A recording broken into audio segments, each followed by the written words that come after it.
If you think you already know the most beautiful beach in the world just because you've seen it all over Instagram, get ready to learn the real and far more disturbing story behind that paradise. Maya Bay in Thailand is so spectacular it became a Hollywood film set. But it's also so fragile that it now operates almost like a luxury prison for tourists.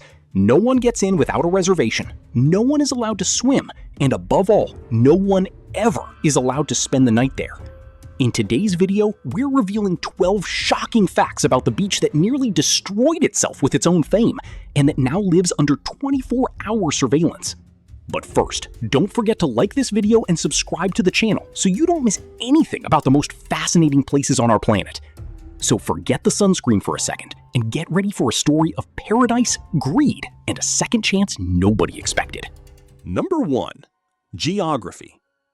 Maya Bay sits on the small island of Koh Phi Phi Lay inside Hat Noparat Thara Mu Koh Phi Phi National Park in Krabi Province, southern Thailand. The bay sits roughly 45 kilometers from Phuket and nearly 85 kilometers from Krabi, so the only way to get there is by boat, usually speedboats departing from Phuket, Krabi, or the nearby island of Phi Phi Don on trips ranging from 20 minutes to almost 2 hours depending on where you start. Phi Phi Lay is completely uninhabited.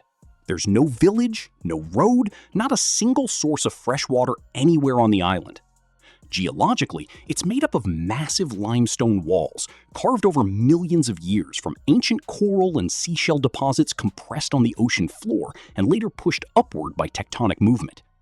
The result is a ring of vertical cliffs up to 100 meters tall that wrap around the beach on 3 sides, forming, when seen from above, a kind of natural keyhole, the famous shape that shows up in almost every aerial photo of the bay.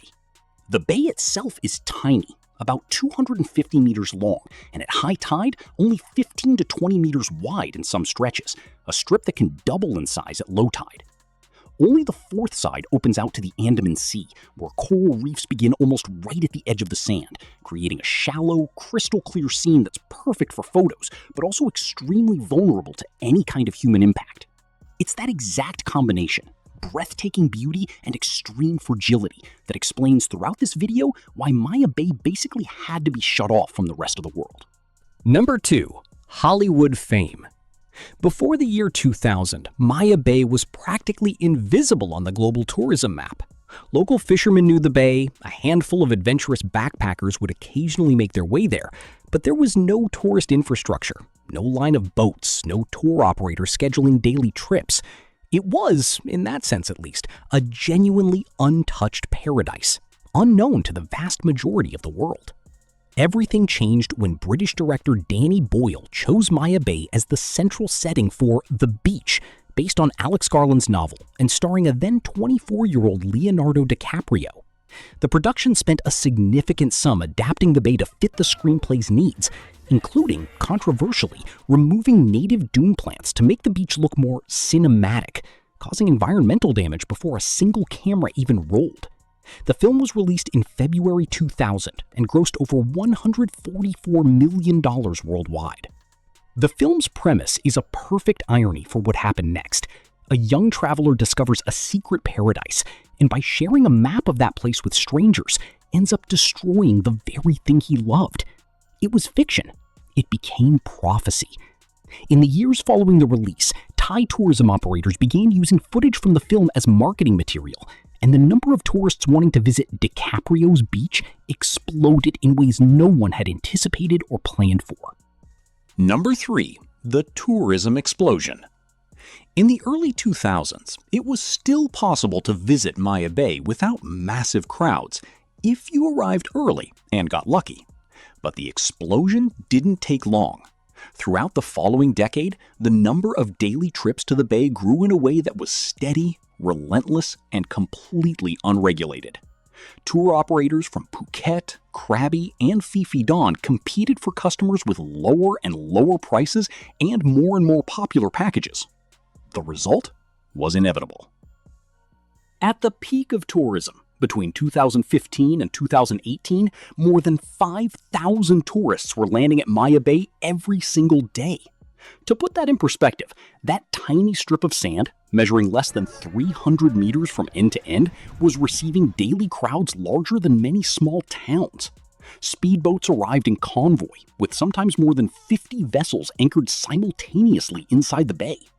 On Thai public holidays and peak season weekends, the numbers climbed even higher. At the most crowded moments, the scene was one of total chaos. Tourists jostling each other for a photo angle without strangers in the frame, vendors selling cold drinks on the sand, music blasting from Bluetooth speakers, shouts and laughter mixed with the constant rumble of boat engines. The feeling of paradise that the film had promised had transformed into something closer to a packed subway station, with palm trees and turquoise water in the background. Number 4. Environmental devastation. All of that human explosion left a trail of destruction that took years to become fully visible, but once it was impossible to ignore. Boat anchors were dropped daily onto the coral reefs, snapping apart structures that had taken decades to grow. Even just the movement of anchor chains dragging across the seabed was enough to destroy meters of coral every single day. Boat engines represented an even larger problem. Oil, fuel, and motor exhaust accumulated in the water of the bay, creating a pollution layer that blocked sunlight and suffocated marine organisms. Sunscreen, tanning lotion, and debris from snorkeling gear also added to the chemical soup that the turquoise water was quietly becoming. Studies conducted before the closure estimated that the concentration of toxic substances in Maya Bay's water was dozens of times higher than the limits considered safe for reef ecosystems. The consequences were catastrophic. More than 77% of the bay's corals were classified as damaged or dead in surveys conducted in 2016 and 2017. Blacktip reef sharks, once a common sight in the bay's shallow waters and a major draw for snorkelers from around the world, simply disappeared from the area. Fish that used to spawn and raise their young among the reefs of Maya Bay migrated to other zones. The sand strip visibly shrank from constant foot traffic and accelerated erosion. The bay was literally dying, and the world kept arriving by boat to witness it without ever realizing what was happening. Number 5. The 2018 closure. The decision came in June 2018 and sent shockwaves through Thailand's tourism industry. Maya Bay would close immediately, with no reopening date, no exceptions for any vessels, no authorization for any landings whatsoever. The Department of National Parks, Wildlife, and Plant Conservation simply pulled the emergency brake after years of receiving urgent warnings from biologists and environmentalists who had been documenting the ecosystem's accelerating decline. The initial reaction from the industry was one of resistance. Tour operators calculated that the closure would represent losses of tens of millions of dollars per season. Some boat owners tried to argue they could operate respectfully. The government didn't budge. Patrol boats were assigned to circle the area around the clock, and park rangers received authorization to fine and detain any vessel that attempted to approach the bay. What was supposed to be a 4-month closure was extended in October 2018 after evaluation showed that recovery had barely begun. It was extended again in 2019 and again in 2020, a year in which the COVID-19 pandemic ended up helping, in its own tragic way, by keeping global tourism paralyzed and giving nature even more breathing room. In total, nearly 4 full years passed, from June 2018 to January 2022, in absolute silence at Maya Bay, with only authorized conservation teams permitted to enter. Number 6. Nature's comeback. The results of those nearly 4 years of forced rest went beyond anyone's expectations. Marine biology teams from Chulalongkorn University in Bangkok monitored the recovery month by month and documented changes they described as extraordinary in their scientific reports. The water, once constantly murky from pollution, became transparent again within weeks of the boat stopping. The great symbol of the recovery was the blacktip reef shark. These animals, which had completely vanished from the bay's shallow waters years before the closure, were spotted returning to Maya Bay's shallows within just a few months of the environmental quarantine beginning. By 2020, researchers confirmed that females of the species were using the bay as a nursery area. Juveniles were filmed swimming near the shoreline, something that hadn't been recorded in at least a decade. The presence of juvenile sharks is, for marine biologists, one of the most reliable indicators that an ecosystem is genuinely healthy again. Teams of volunteers and specialists also worked actively during the closure, manually replanting more than 15,000 coral fragments across the bay's entire underwater area. The process is delicate. Coral fragments are attached to metal frames or fixed directly onto rocks with specialized adhesive and must be monitored for months to ensure they are developing correctly. By the end of 2021, more than 80% of the replanted fragments had survived and begun growing, an exceptionally strong result for a restoration project of that scale. Number 7. Reopening under new rules. In January 2022, after nearly 4 years with the doors shut, Maya Bay reopened. But the Thai government made it clear from day one that the tourist experience would never return to what it once was. The old model, where boats pulled directly onto the sand and visitors did whatever they pleased, was definitively over. The most impactful change was in physical access to the bay. No vessel can anchor or land directly on Maya Bay's beach anymore. Tourism boats now pull up to Lo Sama Bay on the other side of the island, where a controlled floating pier, managed by park rangers, is the sole entry point. From there, visitors follow an elevated wooden boardwalk, built precisely to prevent tourists from stepping on the vegetation or sand along the way, through the jungle, including a staircase section, to the official entrance of the beach. The walk takes between 10 and 15 minutes and is monitored in both directions. Rangers are stationed along the entire route to ensure no one steps off the boardwalk, no one touches the plants, and no one carries prohibited items into the bay.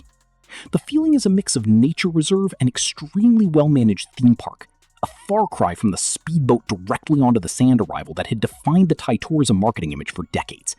And honestly, that's exactly the point. Number 8. No overnight stays.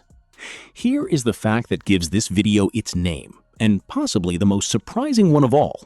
No one, under absolutely any circumstances, is permitted to spend the night at Maya Bay. The rule carries no exceptions for money, for influence, for celebrity status, or for any other reason. As soon as the sun begins dropping toward the horizon, park rangers inspect every boat and every inch of beach to ensure no visitor is hiding anywhere, trying to stay past closing time. And when we say closing time, there is a very specific protocol in place. The park closes at 6 p.m. Last entry is at 5 p.m. And all boats must have left the bay's perimeter by 6:30 p.m. at the latest. There is no authorized camping, no accommodation of any kind on the island of Koh Phi Phi Lay, no special permit for journalists, photographers, documentary filmmakers, or influencers. The island becomes entirely uninhabited again, in the best possible sense, the moment darkness falls.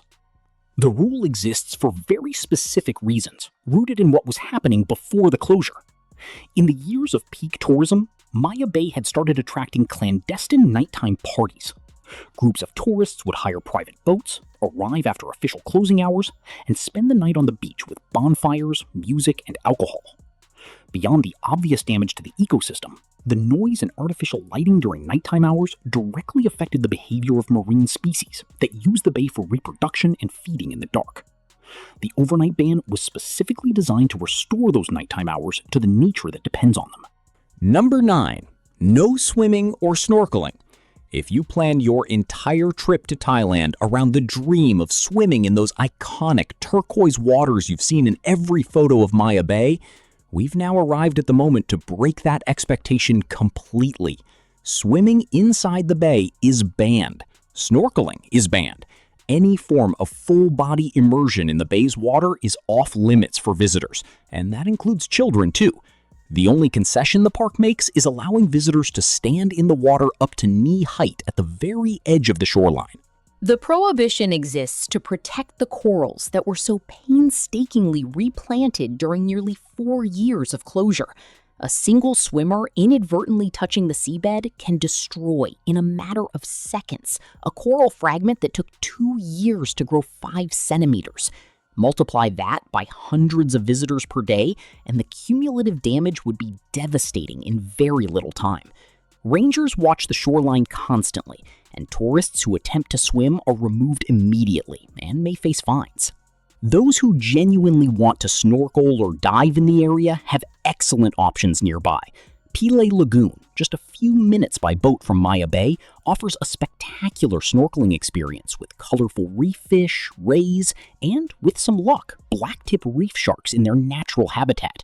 Hin Fei, Hin Klang, and the reefs surrounding Beta Nok and Beta Nai are consistently ranked among the best dive sites in Southeast Asia, all within the same protected park area as Phi Phi Lei, without the strict prohibitions that apply inside Maya Bay itself.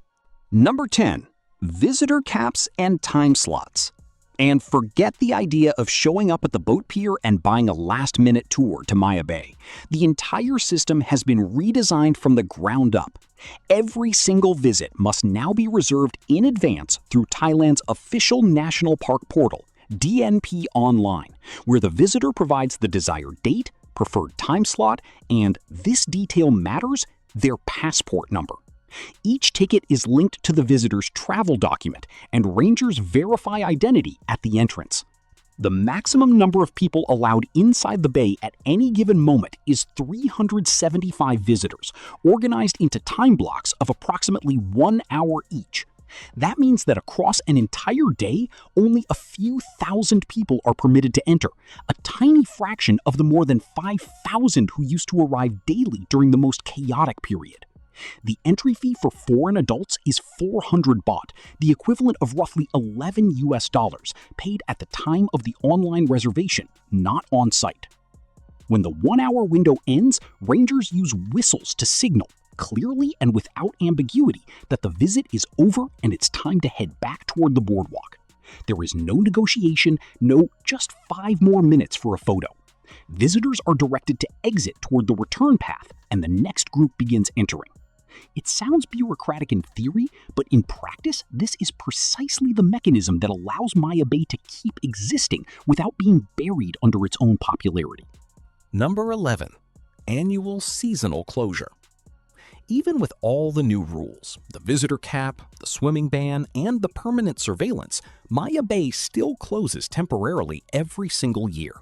The seasonal closure period typically runs from August through the early days of October, totaling roughly 6 to 8 weeks of guaranteed annual rest for the ecosystem.